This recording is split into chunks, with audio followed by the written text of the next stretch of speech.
Olá, tudo bem com vocês? Estamos começando mais um programa aqui no nosso canal da ZS-TV. Vamos destacando sempre assuntos importantes e hoje recebendo visitas, importantes aqui também no nosso estúdio.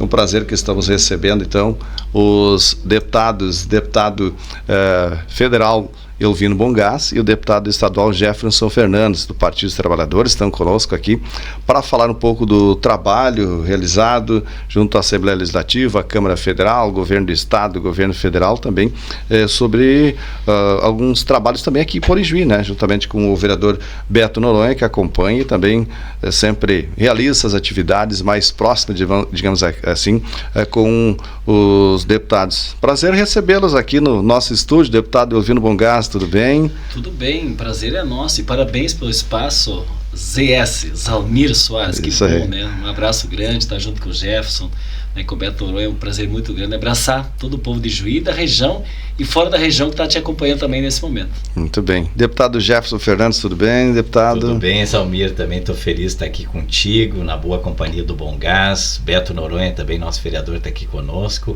Alegria sempre te encontrar. Muito bem. Bom, vamos falar um pouquinho para nós começar aqui, antes de falar do trabalho de cada um pouco da história de cada um dos senhores. Deputado Elvino Bongás, que é de Santo Cristo, o Jefferson de São Luís Gonzaga. Vamos falar um pouquinho aí da história, como é que surgiu para a política o deputado Elvino Bongás. Pois é, Zalmir, se eu te disser que em 1983 eu me matriculei na Unijuí, aqui em Ijuí. Eu vim aqui estudar, fiz um curso de estudos sociais na Unijuí, Fidene à época, assim que chamavam, a Fundação Fidene Unijuí, e pude fazer meu curso de estudos sociais aqui em Ijuí.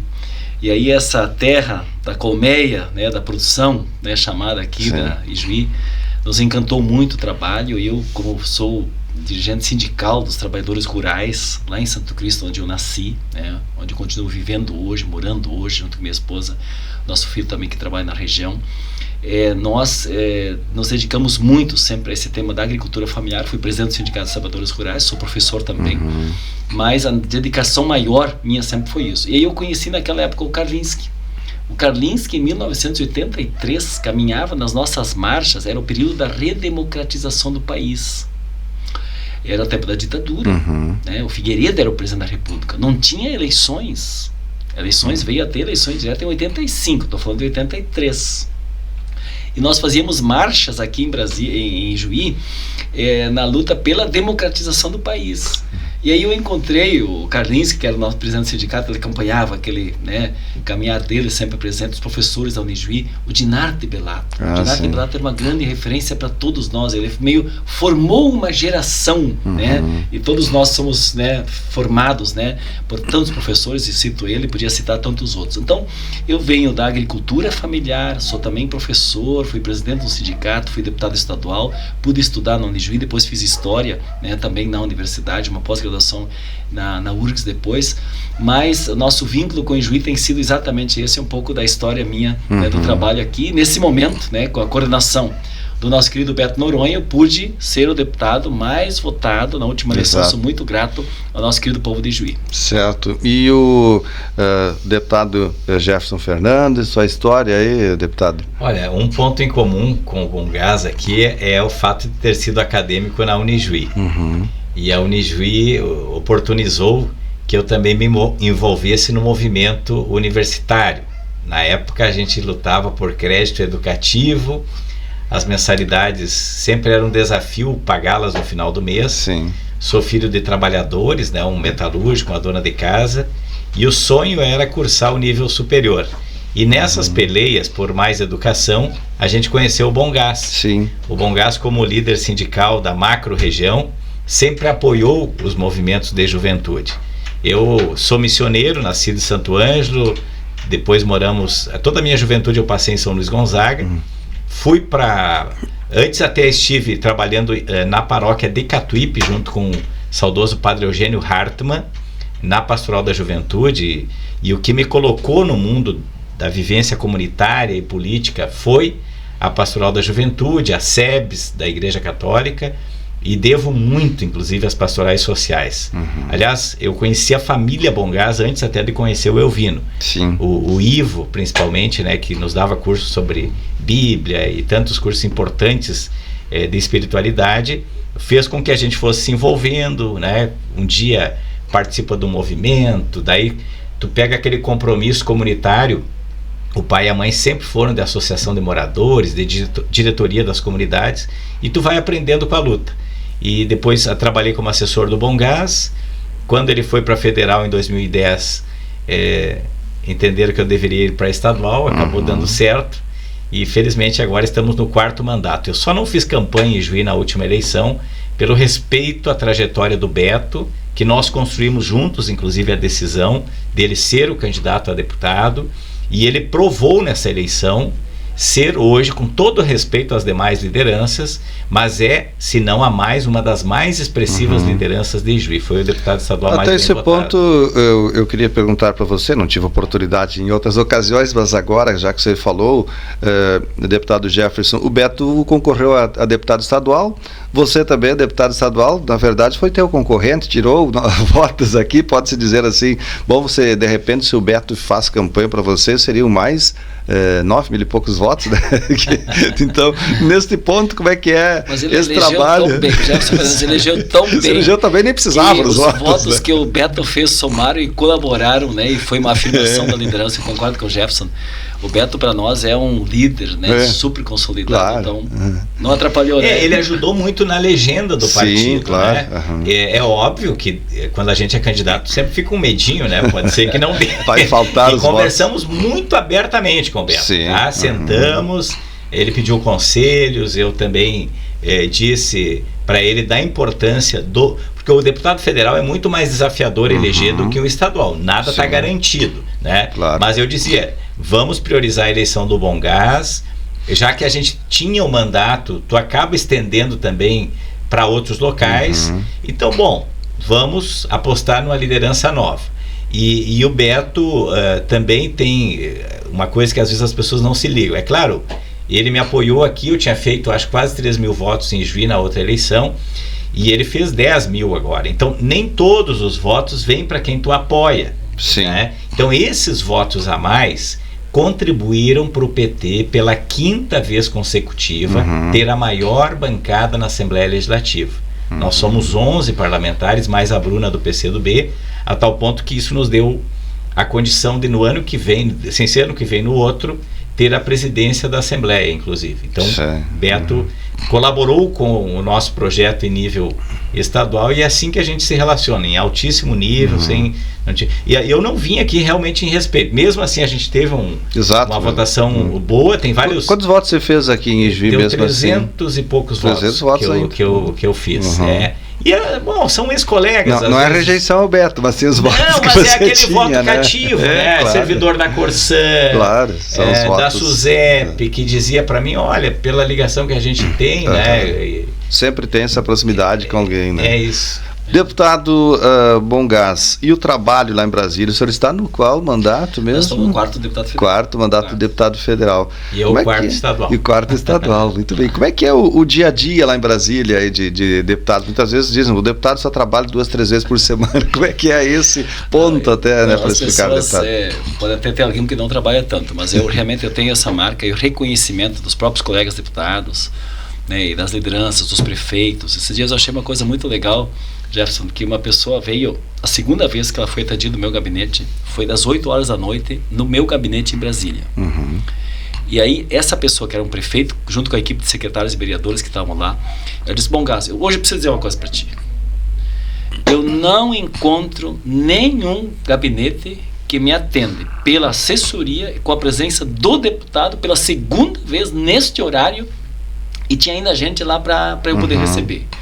Então, o que eu quero dizer com isso, né? Que nem essa semana eu saí de Brasília, acompanhei as votações, fiz relatorias, acompanhei defesa em plenário, fiz reunião com ministérios, inclusive podemos falar depois de Juí da nossa famosa Paralelas aqui da 285, tratamos, vai ter uma notícia boa para cá.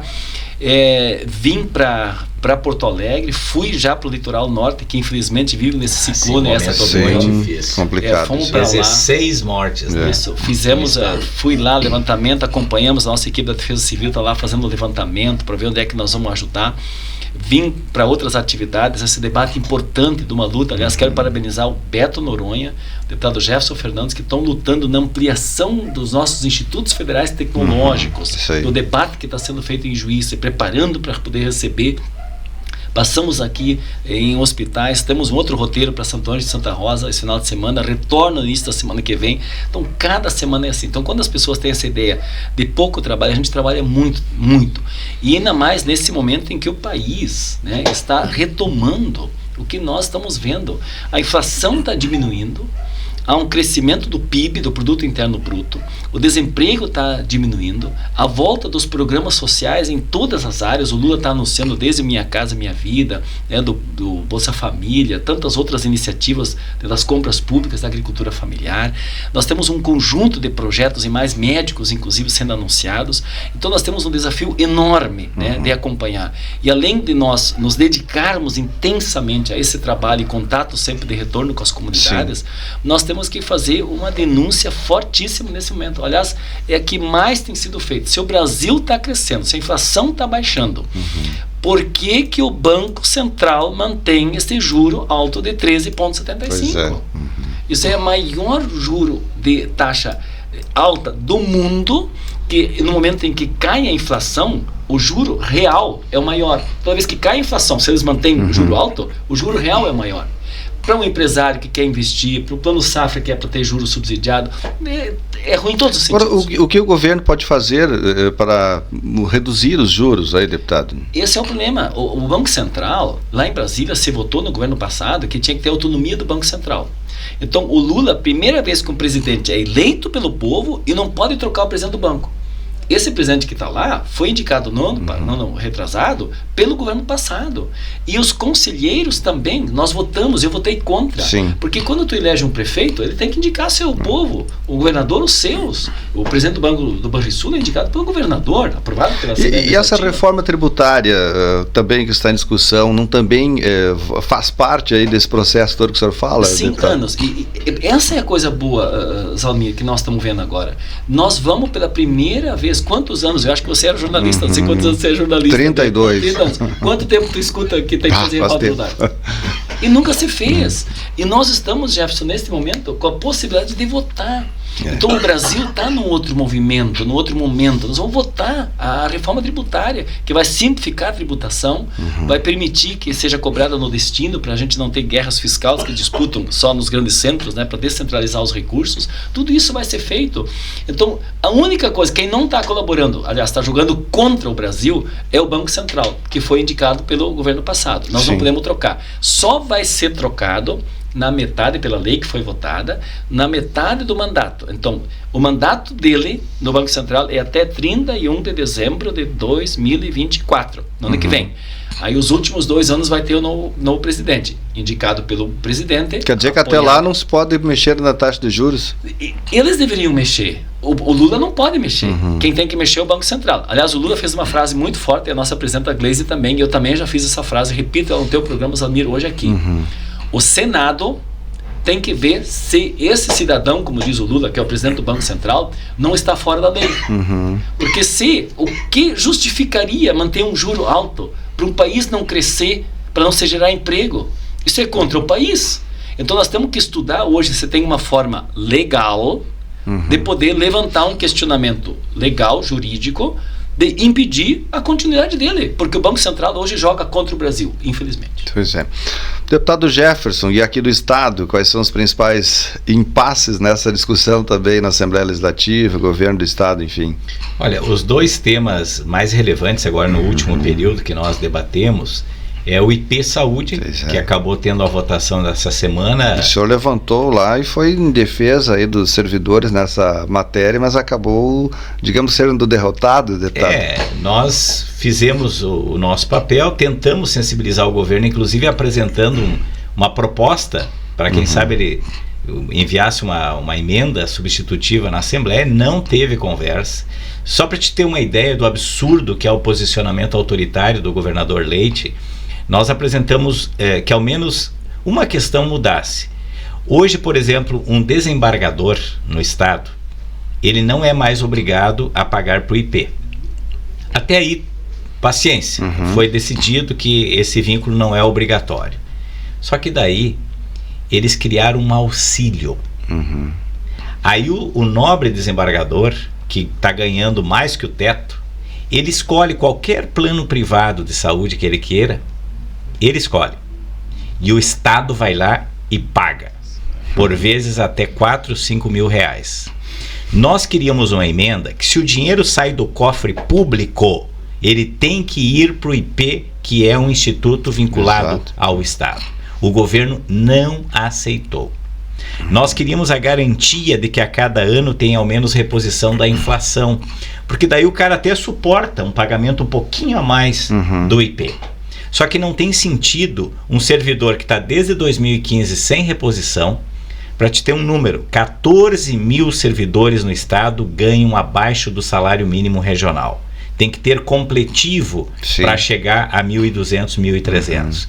Essas pessoas terão de pagar 12% de IP, 11% de previdência e mais outras taxas e cobranças que tem. O sujeito paga para trabalhar. E agora não passa mais na Assembleia a reposição do IP pelo projeto que foi aprovado. O governo administrativamente vai aumentando. Então, vai ter uma saída do IP. Nós estávamos hoje no Bom Pastor, aqui no HCI. O pessoal diz, o IP é importantíssimo para os nossos hospitais. Só que não está pagando em dia. Aí, na medida que for saindo mais servidores, isso é um problema para a saúde local aqui, certo? Outro tema que está nos envolvendo é ainda a privatização da Corsan. Pasmem, a Corsan, ela vale no mínimo 7 bilhões por estudos que foram feitos. E o governo está querendo entregar por 4 bi. Os critérios para chegar nos 4 bi são desconhecidos, porque o processo é em segredo de justiça. Nossa peleia, Bom Gás, é fazer como foi feito em Brasília. Tirar o que foi estabelecido como secreto. Tia, tu pode até vender em segredo uma casa tua, um carro, tu não precisa publicizar, mas quando o bem é público... é público, né? Precisa... E o governador disse, hoje é quinta, antes de ontem, nós fizemos uma petição, o deputado Miguel Rosseto, o Zé Nunes e eu, para o Tribunal de Contas tirar o sigilo. Aí o Tribunal de Contas mandou para o governador, o senhor concorda? Ele respondeu terça-feira, não concordo. Pois já teve algumas decisões favoráveis, digamos, ao próprio Sindiago, aos servidores que entraram também. Como é que está essa situação em termos, digamos, que decisões judiciais, né? Na verdade, assim, tem uma decisão do Tribunal de Contas que autorizou o leilão, mas não o repasse da empresa para a EGEA. Então tem uma liminar que atualmente proíbe a entrega da Corsan para a empresa vencedora. É o Tribunal de Contas que vai bater martelo sobre isso. Tem uma outra liminar na Justiça do Trabalho, que aí o Sindiago está fazendo um acordo, enfim, a tendência é cair essa liminar. No Tribunal de Justiça, caiu a liminar que nós sustentávamos lá. Essa liminar caiu porque vazou um parecer do Tribunal de Contas, de auditores do Tribunal de Contas, que a nosso ver está agindo mais como advogados da EGEA do que propriamente interessados em entender se tem rolo ou não. Esse parecer vazou. E aí a PGE usou no Tribunal de Justiça para derrubar a liminar. Isso é sem precedentes na Justiça Gaúcha. Então, assim, a gente está fazendo das tripas o coração para denunciar isso, para ver se tem... Eu quero destacar aqui, Zalmir, tem uma autoridade pública hoje no Rio Grande do Sul, além de nós deputados, que está levando a sério a fiscalização. É o Geraldo da Camino, procurador do Ministério Público de Contas do Estado. As outras autoridades, por exemplo, o ex-procurador do Ministério Público Estadual, Fabiano Dalazen, tá? E eu tenho total independência para dizer o que eu vou dizer aqui. O cara um dia era procurador do Estado, relações institucionais com a Assembleia, no meio do processo foi contratado pela EGEA, abandonou sua carreira e é diretor de relações institucionais da EGEA. Isso não tem precedentes também na história republicana gaúcha. Então nós estamos, agora mudou a direção do Ministério Público, nós queremos que o Ministério Público cumpra o seu papel de investigar. Ninguém está acusando ninguém. Sim. Entendeu? Mas onde a fumaça... Vai o Ministério Público fazer a sua parte. Agora eu queria ouvir um pouco do deputado Jefferson, também deputado Bongás, sobre questão política. O senhor questiona sempre ações do governo Eduardo Leite, né? E até esses dias alguém me perguntou, disse, boa pergunta para me fazer para o deputado, questão política partidária, porque na eleição passada, por exemplo, o Nix Lorenzoni concorreu, que era o candidato do Bolsonaro, e o Eduardo Leite, que não se manifestou por lado algum. O candidato do PT era o Edgar Preto, né? Que por detalhes não passou para o segundo turno. E aí muitos disseram, mas o PT votou no Eduardo Leite. O PT votou no Eduardo Leite na maioria, no pleito? Como que foi nesse segundo turno, na verdade? No segundo turno tu não tem obrigação programática. O teu candidato é o do primeiro turno, que era o Edgar. Então, como cidadão, obviamente que o PT tomou uma posição olhando o cenário. E tu escolhe o menos pior. Sim. Né? Naquele cenário político, mas nós nunca nos enganamos que o Leite ganhando a eleição... Quer dizer, votou no Eduardo Leite, mas sabia que ele não ia ser bom. Não, menos pior. Assim, menos pior. O Onyx era muito pior, porque o Onyx defendia um projeto igual na área econômica, venda de empresas, enfim, acabar com o serviço público, mas o cara era contra a democracia. O cara era apoiador da política genocida em nível nacional, era anti-vacina. Não tem como tu votar num sujeito assim. Então, nosso voto não foi um voto iludido e nem comprado, porque nós não quisemos cargos no governo. Não teve uma discussão com o PSDB, com o comando da campanha, digamos assim, em torno de alguém procurou o Partido dos Trabalhadores buscando apoio? Não, nós nem queríamos conversa nesse nível. A gente não queria participar do governo do Leite. Nunca quisemos, nunca sinalizamos. Foi um voto cidadão. Assim como se um outro candidato perde, eu acho que é uma obrigação, né, Bongás? Quem defende a democracia vira público, olha, eu vou votar no fulano. Se os meus seguidores querem votar também, o PT fez isso. Não, o Onyx chegou a dizer que ele não queria o nosso voto.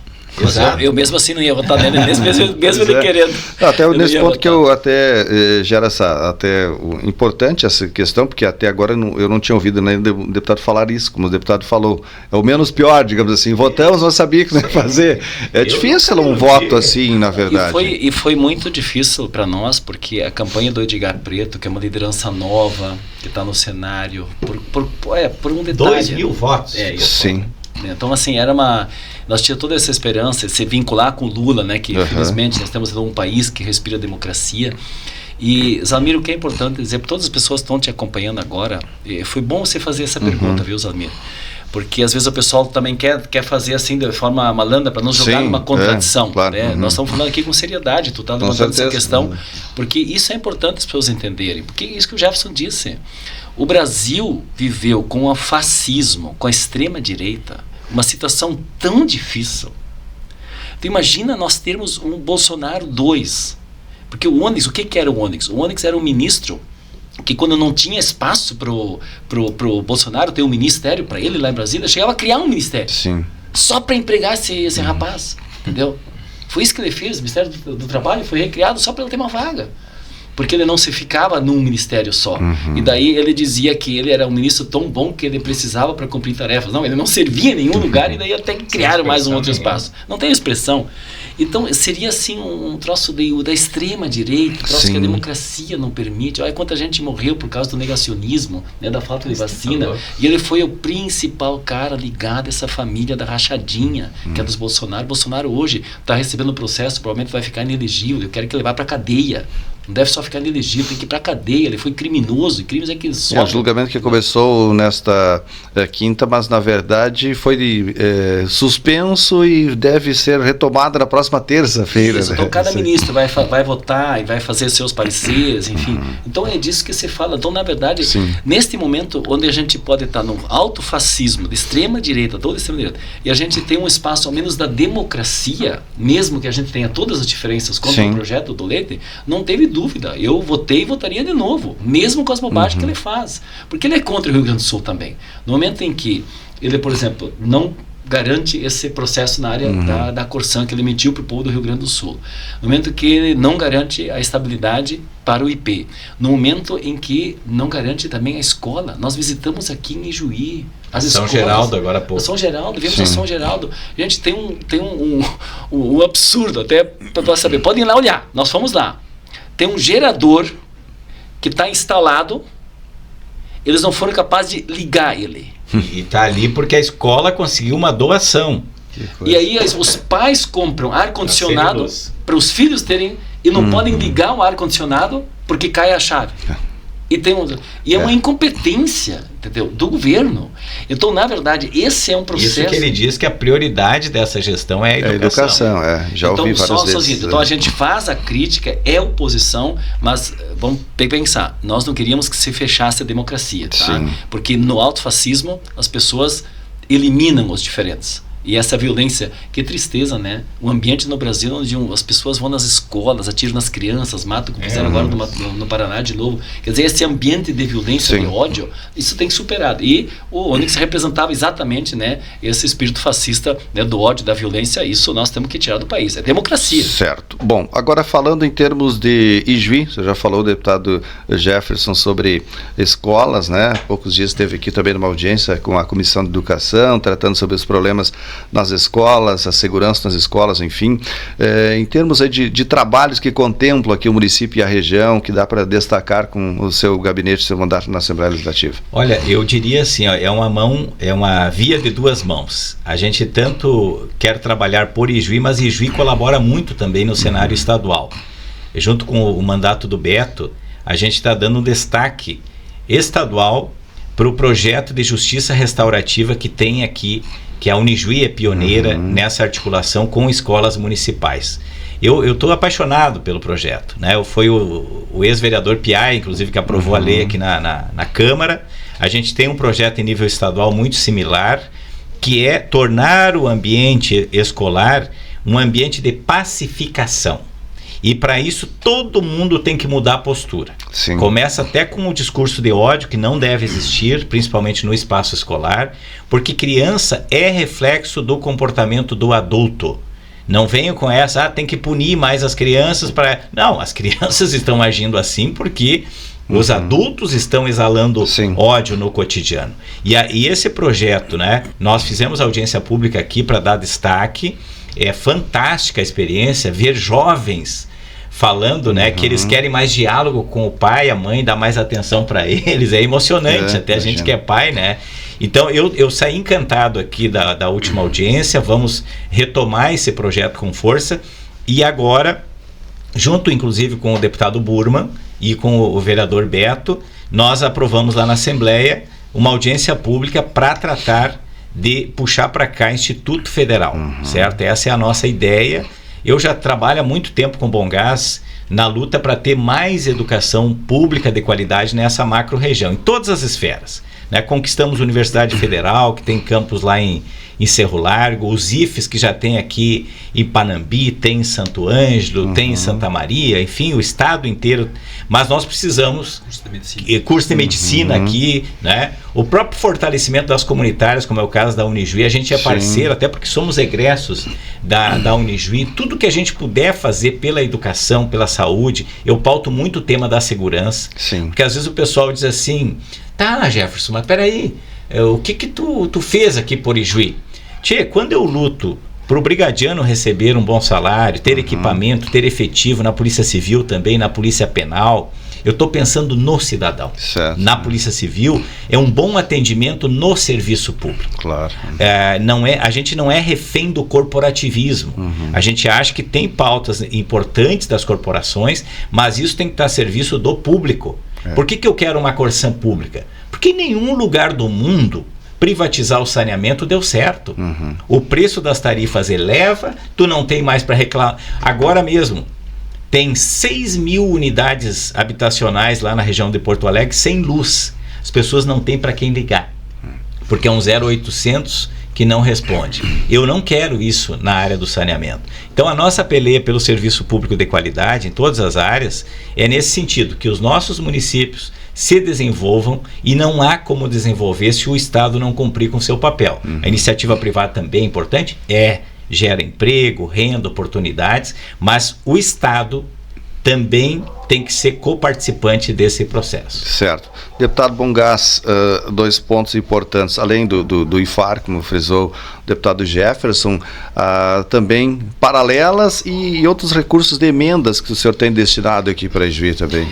Esse tema das paralelas, eu tenho muitos anos já ouvido aqui, e andado também aqui, porque eu tenho cruzado muito aqui, a 285, então tu imagina, desde a Polícia Rodoviária Federal, quando tu vem dentro de Juiz, né, pela 285, todo esse trajeto passando pelo posto na saída para Cruz Alta, depois pegando em direção de Bozano, né, passando até lá em cima, onde tem a feira, sempre a feira, o aeroporto, né, esta região que tem de comércio, de indústrias, de postos, de serviços, assim, olha, eu tenho passado muitas vezes assim, truncamentos, acidentes, enfim, tem um conjunto de... Então essa é uma reivindicação muito justa de Ijuí. Ijuí merece, né, que tenha essas paralelas, conhecidas as paralelas, e com todos os serviços que precisam ser feitos. Então há anos nós estamos acompanhando, eu sempre me dediquei para isso, nós conseguimos no ano passado que a bancada gaúcha incluísse nas reivindicações da bancada, então mais deputados colocaram recursos, eu coloquei R$1 milhão, dedicação direta minha, sei que outros colegas deputados também colocaram, que chegou a mais de 9 milhões. E eu trabalhei com o relator para conseguir a elevação para a gente chegar ao menos em 15, né? Então foi mais 6 milhões pela relatoria, que nós votamos no ano passado. Então tem um recurso, mas ele foi ainda insuficiente para que o DENIT abrisse o edital para chamar a empresa para poder fazer a contratação início de obras. Então nós estamos nesse momento formatando um recurso do conjunto do orçamento, que felizmente votamos ano passado, a PEC da transição, que permitiu, porque o governo federal, o Bolsonaro, não tinha deixado dinheiro. Zalmir, é uma loucura. No ano passado, nós estávamos com o ministro Renan Filho ainda essa semana, ele nos deu os números. No ano passado, o Bolsonaro colocou no Rio Grande do Sul, em obras de infraestrutura rodoviária, todas as áreas, 555 milhões. 555, meio bilhão. Este ano estava orçado 400, menos. Não ia sair de novo. As paralelas não iam sair. Ia crescer que nem rabo de cavalo. Ia crescer para baixo. Aí nós votamos e nós colocamos agora no primeiro ano do governo Lula, não os 400 que o Bolsonaro tinha deixado e nem os 555 que eles tinham gasto. Colocamos 1 bilhão 780 milhões. É 3,15% vezes mais. E nesse está incluído? Isso está incluído. Então nós temos recurso agora para iniciar este ano. E todo o nosso esforço... Até porque quando uma comitiva aqui de Juiz esteve em Brasília recentemente, até o Beto esteve junto, eu lembro que o Beto falava que o ministro Renan Filho havia anunciado que em breve seria já publicado, né, a autorização para iniciar Queríamos fazer isso até agosto. A licitação. Essa semana até agosto, muito bem. Na época ele falou até março, mas parece que faltava parte do projeto, né? Exatamente. O esforço é para a conclusão de todo esse projeto, para que seja feito esse ano, para poder iniciar no final do ano, para ter orçamento, ter continuidade à obra. Sim. Que todas foram assim, nós estamos agora com ciclone, né? Mas imagina janeiro e fevereiro são períodos assim do verão que permitem assim trabalhos melhores que na época de chuva. Sim. Então se nós pudéssemos começar, o esforço é esse. Eu não gosto de dar data no serviço público porque não depende só da gente. Então assim, mas o esforço todo é esse. Trabalhamos para ter o dinheiro, estamos trabalhando a questão burocrática no DENIT para poder dar o início da obra, para que ela possa realmente ser executada. Mas agora eu estou em condições de dizer, Zalmir, que vai acontecer. É essa segurança que eu quero passar para a comunidade. Então isso sobre as paralelas. E sobre as demais emendas, nós estamos com o Beto, junto com o Jefferson, nós sempre trabalhamos junto, como falamos no início. Nós trabalhamos assim, recursos desde patrulha agrícola para agricultores, equipamento para calçamento e asfalto. Tem muitos bairros aqui em Juiz que já receberam. A 13 de Maio, por exemplo, que é uma rua que foi asfaltada, foi com era uma antiguíssima reivindicação, até o espaço lá da habitação, que é tão forte lá no bairro lá fora, né, que é o bairro da habitação subindo a 13 de maio lá para cima, que tem o grande bloco de habitação lá, que foi da minha casa, Minha Vida. Sim, já vou lembrar. Isso, mas isso aí, ó. Vamos lá. Se o Beto daqui, ele lembra isso. Mas assim, o que acontece assim? Nós temos muitos investimentos em várias atividades aqui. O bairro Getúlio Vargas, acho que era... acho que não. Não, Boa Vista, ou Boa Vista. Mas enfim, né, tá. mas o que é importante, né, Zalmir? Nós temos dessa parte, além disso, uma atenção muito especial nos 2 hospitais. Eu sou apoiador nos 2 hospitais, tem recursos já colocados tanto no Bom Pastor como no HCI. E, ao mesmo tempo, nas unidades básicas de saúde. Eu tenho orgulho de dizer que nós temos 2 postos de saúde, que chamam nos bairros, né? Unidades básicas de saúde 2, e tem um recurso novo na prefeitura agora para fazer numa região que não tem ainda posto de saúde, não tem unidade básica de saúde. Então, em Ijuí, nós assim temos assim, o Beto tem falado, os parlamentares que mais têm colocado recursos aqui, né, sempre tem dito isso. E falava essa semana que o pessoal do hospital, né, do nosso agora, o Hospital de Clínicas Ijuí, não mais Hospital de Caridade, o HCI também só tem participado com emendas aí, auxiliado o HCI, né? No Bom Pastor, no HCI, e para o Bom Pastor, para o HCI, nós estamos com uma tarefa especial agora. Eu abracei uma pauta do HCI. Eles têm o melhor serviço, um dos melhores serviços de tratamento na área de oncologia do câncer no estado do Rio Grande do Sul. É uma referência muito forte. E para a nossa região é de muita importância. E eles têm o acelerador linear, que é exatamente o tratamento para que quando alguém é tratado no seu tratamento não queime muitas outras, digamos assim, células, né? Para isso ser dirigido, queimar exatamente aquela que tem que ser atingida para não dar reflexos em outros tratamentos na pessoa. Esse é um equipamento muito caro, caro. Está perto de 10 milhões. Está perto de 10 milhões. E eu coloquei isso, eu disse para a direção, eu coloquei isso debaixo do braço. Eu já falei com a ministra, já falei com o Elvésio, que é o diretor, nós vamos voltar com essa pauta lá para exatamente poder oferecer para o nosso HCI esse equipamento que é tão importante. Então, na área da atenção básica e tantos outros projetos. E para encerrar essa parte, eu quero lembrar uma coisa que o Jefferson começou a falar, que é o seguinte: mas o que o deputado fez para o município? Nós fizemos muito. Mas mais do que fazer, a gente votou em Brasília para não tirar dinheiro daqui. Porque quando era para votar, por exemplo, a reforma da Previdência, que tirou dinheiro dos aposentados, nós estávamos lá votando para não mexer, para não tirar esse recurso do povo. E quando estávamos lá para votar o reajuste de aumento do salário mínimo, que vai dar mais recursos para cá, nós também estamos votando a favor. E estamos denunciando a alta dos juros que está agora, porque isso prejudica quem quer investir em Ijuí. Então, essa sintonia na busca de recursos, mas também nas votações importantes em Brasília, ou em Porto Alegre, que é o caso do deputado Jefferson Fernandes, são fundamentais, porque quando a gente vota lá, pensa no nosso povo aqui na base. Tá certo. Obrigado, então. Queremos agradecer deputado federal Elvino Bongás, deputado estadual Jefferson Fernandes. A gente já conhece esses deputados há muito tempo, do tempo que eu trabalhava em Horizontina. Até ela tem uma história até que eu trabalhava, fazia um trabalho profissional, mas na política, né? E aí eu fazia campanha para um partido em Horizontina e o partido contrário em Tucunduva. Você lembra? Mas eu participei, eu gravei junto contigo, lá fazendo campanha do...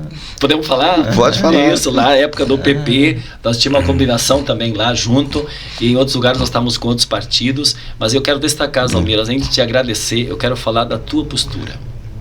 Como isso é importante. Nós vivemos hoje uma situação seguinte: somos de partidos diferentes, então ficamos falando um mal do outro, não nos saudando, não dando um adeus, baixo nível. Não é isso, gente. Quando o Jefferson falou de ódio, que nós temos que superar essa onda do ódio e ter respeito, é o que a gente fala da democracia. Podemos pensar diferentes, que nem no time de futebol. Eu sou, por exemplo, colorado, triste hoje porque o meu time tá bem, né? Mas enfim, nossos amigos gremistas, entendeu, que estão melhores do que eu nesse momento. Mas é isso, o que seria até de nós? Faz parte da vida, assim, né? Outro e tal. Não precisa ser inimigo por você não concordar com as ideias, com o posicionamento do outro, né? O agressivo, como a gente é hoje, às vezes por causa da religião, às vezes por causa do time de futebol, por causa do partido político. Não, o que é isso? Vamos conviver, vamos manifestar o que pensamos. Aproveitando até esse embalo, Bongás, eu acho que quem é liderança, e no teu caso tu és uma liderança na área da comunicação, tem que vir o bom exemplo. Né? E tu nunca te deixaste contaminar sei que tu entrevista com o mesmo respeito quem é da extrema direita, de centro, de esquerda, e é isso que a gente espera. Por mais que às vezes alguns não gostam, eu estou entrevistando um deputado do PT, de outro partido ligado a outro lado, vendo, mas por que está dando espaço para o PT? Assim como dá espaço para todos. Exato, mas é essa postura que é o sinônimo da democracia. Claro, porque no momento que tu abre só para uma visão, isso não é democrático. Mas é aquela coisa, às vezes os outros não querem escutar, né? Quem não quer escutar um posicionamento. Mas é porque daí a pessoa não está ambientada com a democracia. Bem isso, E nós, deputados, também temos esse compromisso. Claro, né? A gente tem postura forte? Tem. Nós temos posição definida? Tem. Mas precisa estar a cada pouco ofendendo o opositor. É óbvio que a gente não tem sangue de barata. Se somos ofendidos, a gente reage. Mas virou trivial, comum, a acusação, a denúncia, até para crescer nas redes sociais. Sim. O cara alimenta o ódio. Esse período eu espero, pelo amor de Deus, que nós não reforcemos mais. Então vamos fazer uma campanha. Tem que aprovar o projeto das fake news em Brasília. Exatamente. Se não aprovar a fake news, vai continuar mentindo e não acontece nada. E às vezes é sobre as pessoas. E muitas vezes também, né, deputado, é importante como o senhor fala, fake news não é uma censura, né? Não. Fake news, o projeto da fake news não quer dizer que vai censurar as redes sociais. Essa é uma questão, é um debate muito importante esse também, né? Duas coisas. O pessoal diz assim, vai querer regulamentar agora né, as plataformas lá que hospedam né, as comunicações das redes aqui. É censura ou tira a tua liberdade de expressão. São duas coisas que eles dizem. Claro. Censura não é censura. Se você mente, você tem que ser responsabilizado por essa mentira. Porque às vezes tu coloca a vida de uma pessoa no ar de forma injusta. Então isso não pode. Então tem que ter regulamentação. Regulamentação não é censura. E liberdade de expressão, isso é outra coisa importante. Você pode dizer absolutamente tudo o que você quer, contanto que esteja dentro da lei do teu país. Agora, se você faz uma coisa da liberdade de expressão fora, que nem aqueles caras que chamaram contra a democracia, que tem que fazer a quebradeira em Brasília, que tem que fazer isso, que tem que fazer aquilo, que estava fora da lei, não tem que responder. Então, a liberdade de expressão não permite você ter liberdade de agressão. É diferente. Isso aí. Tá certo. Obrigado, deputado Bongás. Obrigado, deputado Jefferson Fernandes, aqui conosco, então, participando do nosso programa. Vamos assim encerrando nossa programação. Obrigado a todos que nos acompanharam. Um grande abraço.